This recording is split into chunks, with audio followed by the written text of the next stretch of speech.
David Lynch's Blue Velvet is a truly one-of-a-kind experience. It's simultaneously bizarre and familiar, disturbing yet warm and comforting. It's stylistically surreal, but structurally very easy to follow. And it's also my favorite movie of all time. And if you clicked on this video, I'm guessing you're probably a fan as well. Did you know there was almost a very different film? And I'm not just talking about some long-lost early draft, or a scene so disturbing that it was never filmed, or even the TV cut. No. There exists over 50 minutes of fully edited and partially scored footage. Supposedly, Lynch's original cut ran at about 4 hours, but his deal with producer Dino De Laurentiis stipulated that the film had to be no longer than 2 hours.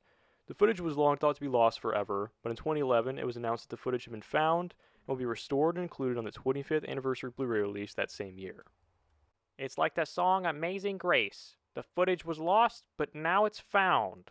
Despite my love for the movie, I had actually never checked out these scenes until a few days ago, and I was kinda shocked. While none of these scenes are like Halloween 6 levels of crazy and different, they do offer quite a different look at the world of Lumberton, and do an incredible job of fleshing out some of the more minor side characters.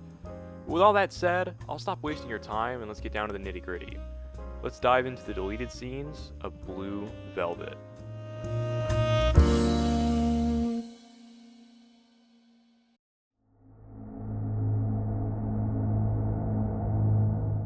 The first scene I want to look at is arguably the most consequential. It opens with this weird, garish college party, and instead of being upstairs dancing with his girlfriend and classmates, Jeffrey, the hero of the movie by the way, is in the basement spying on a couple getting intimate.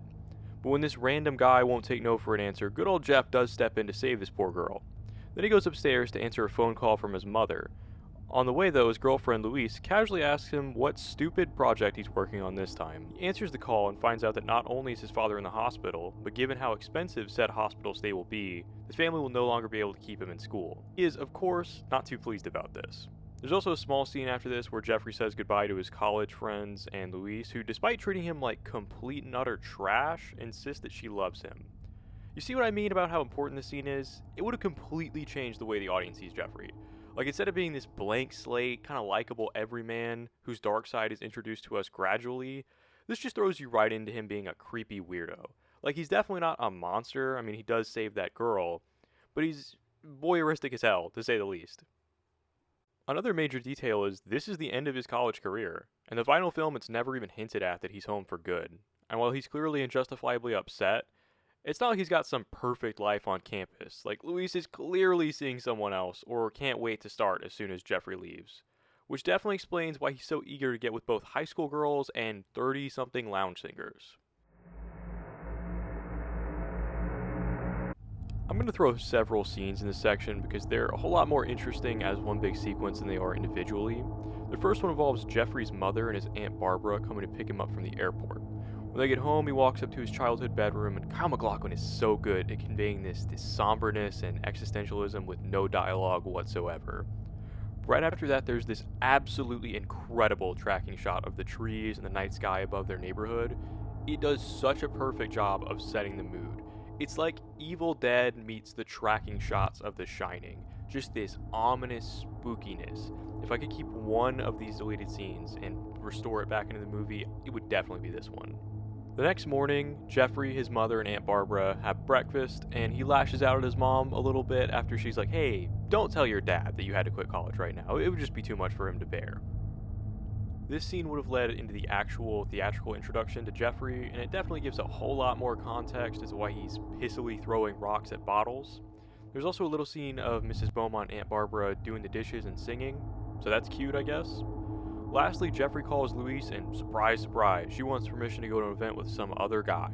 And I guess Jeffrey just says okay. This is an extended version of Jeffrey going over to the Williams house to discuss the ear. However, in this version, the detective isn't home yet, so he and Mrs. Williams have cake and coffee and make pleasant small talk in typical Lynchian fashion. This is also the first time that both the audience and Jeffrey meet Sandy and Mike. Eventually, Detective Williams comes home. He tells Jeffrey to come into his study.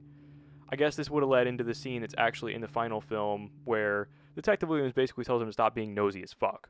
One weird detail is how it seems like Sandy doesn't recognize Jeffrey at all, but then later on she says she remembers him from high school. I guess she just didn't want to make Mike jealous. At least not yet.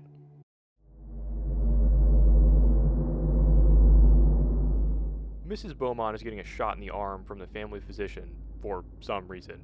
It very much reminds me of Twin Peaks: The Return with all the weird fear of sickness stuff. Jeffrey comes downstairs and he and Aunt Barbara have some cute banter.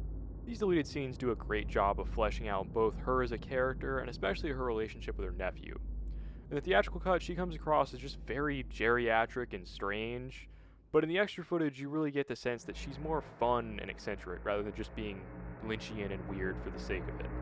She and Jeffrey have some great moments together, and if these scenes had stayed in, it would have added in a lot of the wholesomeness back into the film. Anyway, back to the actual scene. Our boy Kyle asks if he can borrow the car for the evening. This takes place right before he and Sandy go to the Slow Club. Speaking of which...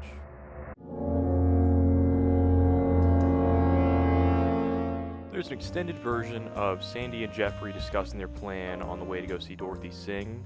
There's also this fantastic shot of them pulling into the parking lot with some top-tier Angelo Badalamenti music. They walk in, get a table, and order some Heineken. We see that one of the opening acts is a dog eating on stage with a neon sign of a rabbit behind it. Bravo, David. There's this truly unpleasant, never-ending scene of a comedian with a backing band and two neon signs, a chicken and an egg that keep swapping back and forth. Of all the scenes that deserve to be deleted, it is definitely this last little bit. Not the dog, though. That kind of goes hard.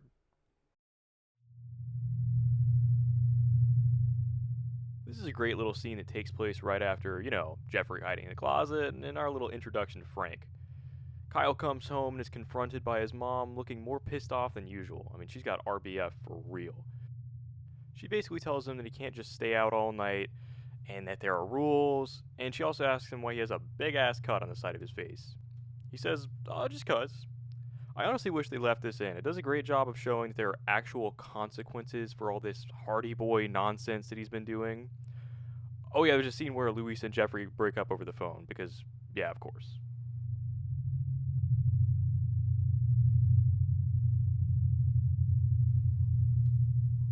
Jeffrey comes downstairs and tells Barbara that he's going out to dinner at the Williams house. She asks him if he's seen any termites around the house, and Jeffrey says he hasn't. It's very much giving a parent humoring the child about, the tooth fairy or some shit. Again, these two have a great dynamic, and it really recontextualizes the movie. This scene starts planting the seeds of Aunt Barbara being a little more important than you might think. I honestly have a little theory that she's supposed to be the human equivalent of the Robins. At the ending of the movie, she talks about how, she can never eat a bug like the Robin is doing, but then immediately starts to eat something, and she's the only one who can see the termites in the house. Pretty obvious surface level stuff, but that context is nowhere in the theatrical cut, and I honestly think it's maybe the biggest contribution of these deleted scenes. Three members of the Williams family, in addition to Jeffrey and Mike, have the most awkward meal imaginable. Meanwhile, Mike basically bullies Jeffrey for not having the build of a football player. He then asks permission to take his zinc supplement and makes it pretty clear that he's the blandest, most one-note character imaginable. No wonder Sandy wants to leave him for this other weirdo. The three of them go sit in the living room and watch this beauty queen chair pulling contest. Mike is pissed that they're watching this trash, understandable, and equally pissed that Jeff and Sandy are having pie and ice cream. Dude, David Lynch absolutely hated this guy when he was writing this. Meanwhile, Aunt Barbara is looking around the house for termites while some ominous Angelo music plays in the background. Great suspense horror stuff. I really wish this would have been left in as well. Mrs. Williams offers Jeffrey coffee, and you'll never guess how he takes it. Dale Cooper confirmed. Detective Williams calls Jeffrey into his study to show him pictures of the field where the ear was. In one of them there's a piece of blue velvet. That's cool and all, but why the fuck is he even showing him this stuff? Didn't he just tell him to stop asking questions about the case 2 days ago? Anyway, Mike gets all jealous and leaves, so Sandy and Jeffrey drive around and talk about what happened at Dorothy's apartment the night before. Fun stuff. Sandy drops Jeffrey off at his place, and he finds a note from good old Barb that also has a couple of termites sitting on top of it. This scene goes a long way towards the Aunt Barbara lore. Paints her to be kind of like Senior Drool Cup from Twin Peaks Season 2. She's naive and kind of geriatric, but also the only one who knows what's really going on. She's the only one who can see the termites. She's the only one who can see the dark underworld invading their suburban, perfect, utopian home, threatening to destroy it.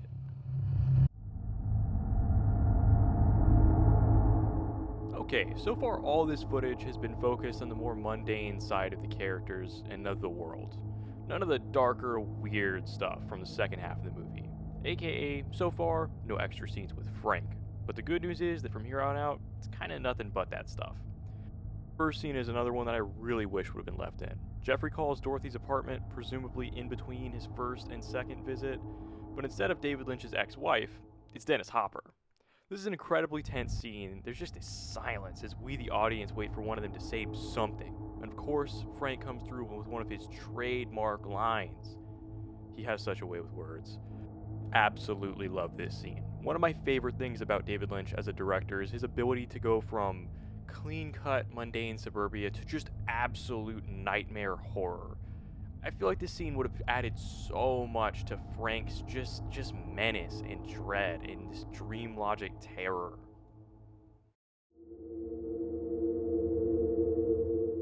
This one starts out with Jeffrey doing the dumbest shit ever by following Frank around in the middle of the night.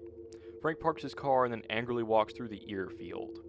Jeffrey, of course, follows behind him, and we see that it leads to Dorothy's apartment. Now, I'm a little confused here. Obviously, Frank is trying to go pay a visit to Dorothy, but it also comes across like he's trying to find his lost piece of blue velvet.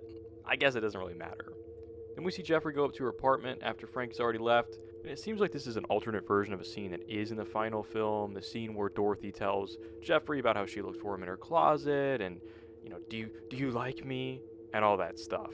But their Tinder meetup goes wrong, because the Yellow Man shows up to ruin everything, and as per usual, Jeffrey hides in the closet. But when the Yellow Man leaves and it's safe to come out, Dorothy leads him up to the roof, where she clearly wants to jump off, because she throws her shoe off, her red slipper, Wizard of Oz, all that stuff. And Jeffrey, at the very last minute, manages to stop her from jumping off. Then they start making out. And this, I guess, would have led into the world's least comfortable sex scene in the final film. Alright, last one now. This scene starts out with these two guys in a bar playing a blues song about a rabbit and a dog. Remember how I said that'd be important back during the Slow Club opening number? I have no idea what it's supposed to mean, but it's there, I guess.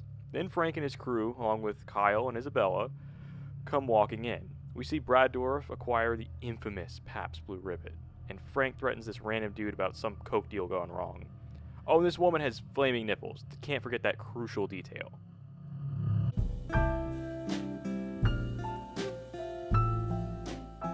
So yeah, these scenes aren't as crazy and earth-shattering as maybe you might want them to be, but at the same time, I feel like they really would have changed a ton about the characters, their dynamics, and just your overall takeaway from the film.